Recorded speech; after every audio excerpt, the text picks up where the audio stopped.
हाँ चिकन बिरयानी मांस वाला पीस दीजिए तो। पूरा ही भर के अपना घर ले जाए।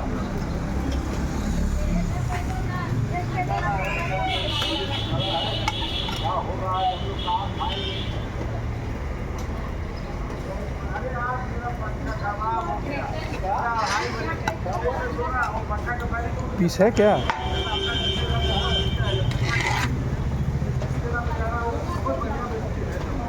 और एक्स्ट्रा आलू और सलाद भी होगा, ठीक है।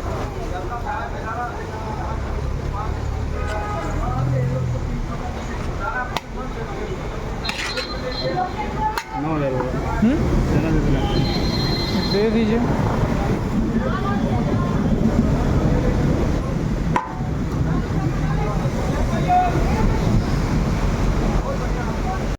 Hello friends, welcome back to my channel Akash creativity Kolkata. আর ফেসবুক ইনস্টাগ্রাম থেকে দেখে থাকলে welcome to my profile Akash Chowdhury. এখন আমি বলা তো যায় না, বিকেলে টিফিন করতে বসে লাঞ্চটা স্কিপ হয়ে গেছে। লাঞ্চ আজকে আমি সেরকম করিনি একদম বলতে গেলে, কারণ বাড়িতে ছিলাম, একটু মুডটাও হালকা খারাপ ছিল। তো এখন মুডটা একটু ঠিক হয়ে গেছে। এবার মুডটা ঠিক হওয়ার জন্য কী নিয়ে এসেছি সেটাও তোমাদেরকে দেখাই।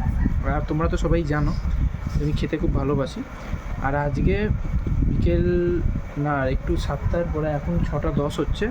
আমি 7টার দিকে লাইভে আসবো ফেসবুকে। ওকে, যারা যারা তোমরা আছো আমাকে লাইভে জয়েন করতে পারো, দেখতে পারো। ওকে ফ্রেন্ডস, তো এবারটা এখন আমি দেখাই আমি কী খাচ্ছি। Friends, this is call chicken biryani. এটা আমাদের পাড়ার একটা দোকান আছে, খুবই টেস্টি বানায় আর কি। হাজি বিরিয়ানি জানবাজারে পাওয়া যায়, মানে খুবই টেস্টি আর কি বলতে গেলে। আর তোমরা দেখে বলো বিরিয়ানিটা কেমন লাগছে। এটা হচ্ছে ঝুরঝুরে রাইস, এই দেখো, এটা হচ্ছে রাইস, খুবই ভালো। এটা আলু আছে, এটা চিকেন, আর এটা একটা এক্সট্রা আলু আর একটা স্যালাড নিয়ে এসেছি। ওকে, তো তোমরা জানাও কেমন। আর টেস্টও খুব অসাধারণ, যতবার খেয়েছি ততবারই টেস্ট ভালো লেগেছে। তোমরাও ট্রাই করতে পারো। এটা SN Banerjee road Janbazar, SN Banerjee রোডে আছে এটা। ওকে, বিরিয়ানির দোকানটা খুবই ভালো, তোমরা ট্রাই করতে পারো। হাজি বিরিয়ানি দোকানটার নাম, বা সুপারস্টার হাজি বিরিয়ানি, না হাজি বিরিয়ানি এরকম নাম আছে। ওকে, তো ঠিক আছে ফ্রেন্ডস, আমি 7টার দিকে লাইফে আসি, তারপরে বাকি কথা ওখানে বলবো। ওকে, বাই বাই সবাইকে।